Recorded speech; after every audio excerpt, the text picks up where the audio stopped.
Good morning student. आज हम पाठ 9 आकाश में अकेले पढ़ेंगे।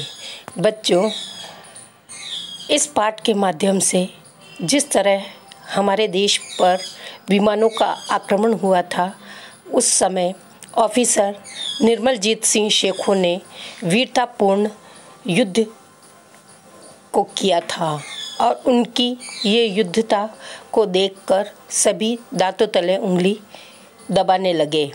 ऐसे वीर सैनिकों ने जो हमारे देश के लिए जीवन बलिदान किया, उसके बारे में ही आज हम पढ़ेंगे।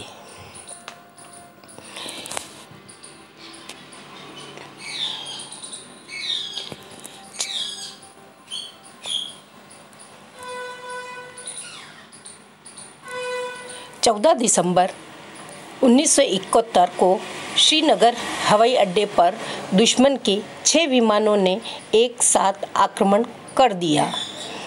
उनका ध्येय था हमारे विमान को खड़ी हालत में विनाश कर देना।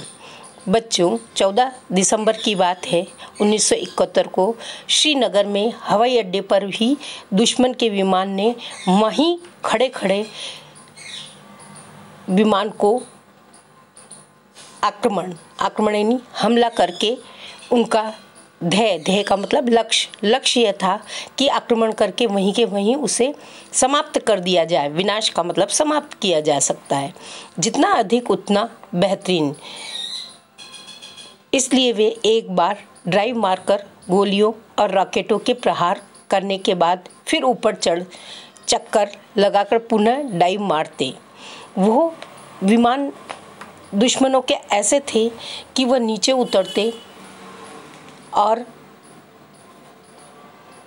बेहतरीन का मतलब पहले से अच्छा मौका देखकर वो डाइव मारकर गोलियां रॉकेट के ऊपर बरसाते, प्रहार करना यानी चोट करते और फिर चक्कर लगाकर ऊपर चढ़ जाते थे। यह क्रम चलता रहा, जिससे हमारे विमान की धुनाई हो गई। धुनाई का मतलब पिटाई करना संभव हो गया। उस समय फ्लाइंग ऑफिसर निर्मलजीत सिंह शेखों हवाई अड्डे पर तैयारी की हालत में थे। उस स्थिति में ऊपर कैसे उड़ते, जब ऐसी स्थिति थी कि विमान चक्कर लगाकर प्रहार करता और फिर ऊपर चढ़ जाता। ऐसी स्थिति में हमारे विमान का उड़ना मुश्किल था। ऐसे समय में विमान हवाई पट्टी के आसपास हैंगरों में ही सुरक्षित माने जाते हैं कि हवाई पट्टी पर खड़ा है तो वो सुरक्षित है। यदि उन्हें हैंगरों से बाहर आकर उड़ान भरनी हो तो वह शत्रु के आक्रमण से पहले संभव या उसकी समाप्ति के पश्चात ही हो सकता है कि उससे, परंतु हमले के दौरान कदापि यानी कभी नहीं।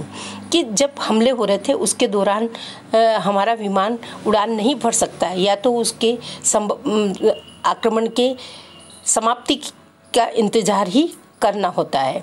हमले के दौरान ऐसा करना आत्मघात के संघर्ष माना जाता है। आत्मघात यानी अपने आप को मारना है। सदृश यानी समान है ना, आत्मघात के समान माना जाता है। तो इस कारण हमारे विमान को भी उड़ाया नहीं जा सकता। फिर भी कारण यह है कि हवाई जहाज बटन दबाते ही उड़ान नहीं भर सकता, क्योंकि हवाई जहाज बटन दबाते ही उड़ान नहीं भरता। वो हैंगरों के बाहर निकल कर पहले उसकी टैक्सी धीमी मोटर की तरफ करते हुए उससे हवाई पट्टी के एक कोने तक पहुंचाना पड़ता है।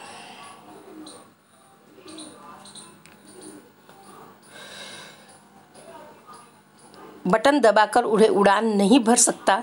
हैंगर के बाहर निकलकर पहले उसकी टैक्सी धीमी गति में मोटर की तरह करते हुए उसे हवाई पट्टी के एक कोने तक पहुंचाना पड़ता है। वहां पहुंच जाने के बाद उसे वहीं खड़े रहकर पीछे की ओर मोड़ना पड़ता है। फिर रनवे की ओर मुंह करके खड़ा करना होता है। फिर उसी स्थिति में खड़े जहाज के इंजन में स्पीड दी जाती है और उचित स्पीड मिल जाने पर ही विमान रनवे पर ही सरकना शुरू करता है, फिर गति पकड़ता है और अंत में हवा में उड़ना शुरू कर देता है। लेकिन हमारे दुश्मनों ने इतना समय हमें नहीं दिया और वह हमारे खड़ी हालत में विमान पर ही आक्रमण करने लगा।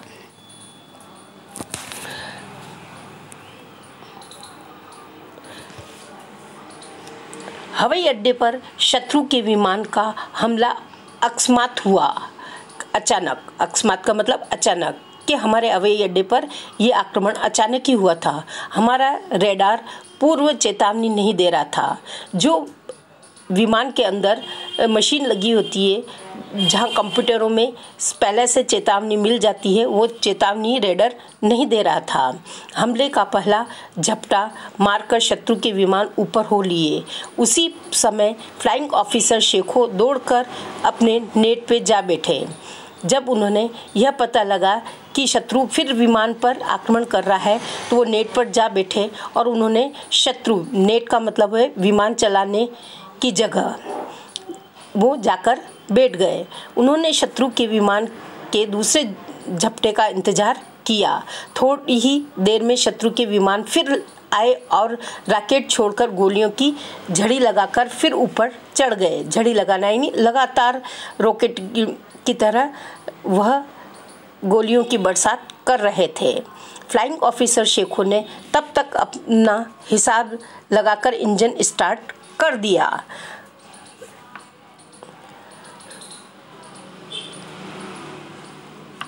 दुश्मन के विमानों के फड़फड़ाते हुए ऊपर से गुजरते हुए उन्होंने नेट को तेजी से हवाई पट्टी के कोने तक ले जाकर फुर्ती के साथ मोड़ा।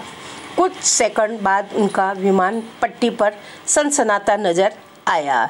यह क्या, सब देखने वाले चौंक गए। चौंकना यानी आश्चर्यचकित हो गए कि ये क्या हुआ कि हमारा विमान ऊपर की ओर उड़ रहा है।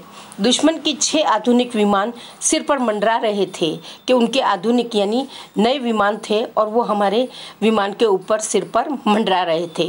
और नेट जैसे पुराने ढर्रे के विमान पर बैठा एक अकेला जाबाज यानी जान की परवाह किए बिना वह लोहा लेने ऊपर जा चढ़ा। लोहा लेना यानी सामना करना, उन लोगों का सामना करने ऊपर जा चढ़ा था। ऐसी हिम्मत तो आज तक किसी ने नहीं दिखाई कि ऐसा जोखिम भरा काम कोई बिरला रण को बाकुरा ही कर सकता है। बच्चों, ऐसे वीर योद्धा जो इतनी हिम्मत दिखाकर दुश्मनों के बीच जा पहुंचा, खतरों से, जोखिम यानी खतरों से भरा काम करने के लिए, ऐसा बिरला यानी अनोखा रणबांकुरा ही कर सकता है। रणबांकुरा यानी वीर योद्धा, एक वीर योद्धा ही ऐसा कार्य कर सकता है। अब आकाश में हवाई जहाज़ों के बीच संघातक युद्ध छिड़ चुका था। संघातक यानी खतरनाक युद्ध छिड़ गया। हमारे एक नेट ने पीछे लगे दुश्मन के 6 जहाज थे। इसके पहले कि वे कुछ कर पाते, फ्लाइंग ऑफिसर शेखो ने एक विमान को निशाना बना उस पर अपनी तोप दाग दी। गोला बीच निशाने पर लगा। विमान वहीं 2 टुकड़े होकर ढह गया यानी गिर गया। फिर उस अपने नेट को बड़े कौशल के साथ निशाना लगाने की दिशा में लाकर एक गोला और दागा। इससे दुश्मन के एक और विमान में आग लग गई। आग और धुएं के गुब्बारा छोड़ता वह विमान रजौरी की ओर भागता देखा गया। अब रह गए दुश्मन के 4 विमान और हमारा एक अकेला अलबेला यानी अनोखा विमान। चाहते तो फ्लाइंग ऑफिसर शेखो अपने विमान को उनकी पकड़ से बाहर ले जा सकते थे, पर उन्होंने ऐसा नहीं किया। शत्रुओं के विमान के साथ और 2-2 हाथ करने के लिए वहीं डटे रहे। 2-2 हाथ करना यानी युद्ध को और करना, सामना करना। 2-2 हाथ करना यानी सामना करना या युद्ध करना है। डटे रहे यानी टिके रहे। अब चारों पाकिस्तानी विमान आपस में तालमेल बना इकट्ठे होकर हमारे नेट पर झपटे। नेट मुड़ने में तेज था, मगर विपक्षी विमानों की सीधे ऊपर चढ़ने की क्षमता कहीं अधिक थी। क्योंकि हमारा पुराना नेट था, इसलिए वो ऊपर की ओर चढ़ने में योग्यता नहीं रखता था, उसकी क्षमता इतनी नहीं थी, और उनके नए नेट थे वो ऊपर की ओर झपटा दे लेते थे। विमान युद्ध वृक्षों की फुनगिया की ऊंचाई पर होने लगा। फुनगिया मतलब वृक्ष के ऊपर के हिस्से में युद्ध चल रहा था। आखिरी 4 सेबर जेट विमानों के घेरे में आया। एक अकेला नेट क्या कर सकता था? 4 विमानों ने उसको घेर लिया। कितनी देर खैर मनाना यानी सुरक्षित रहता। दुश्मनों के एक गोले ने नेट पर ध्वस्त कर दिया। दुश्मन के एक गोले ने नेट को ध्वस्त कर दिया, यानी पूरी तरह नष्ट कर दिया। और अपने प्यारे नेट विमान के साथ वीर गति को प्राप्त हुए फ्लाइंग ऑफिसर शेखो केवल 26 साल के ही थे कि उन्होंने उस पर गोला बरसाकर हमारे पूरे नेट को समाप्त कर दिया। और उस युद्ध में हमारे वीर गति को प्राप्त हुए फ्लाइंग ऑफिसर जो केवल 26 वर्ष के ही थे।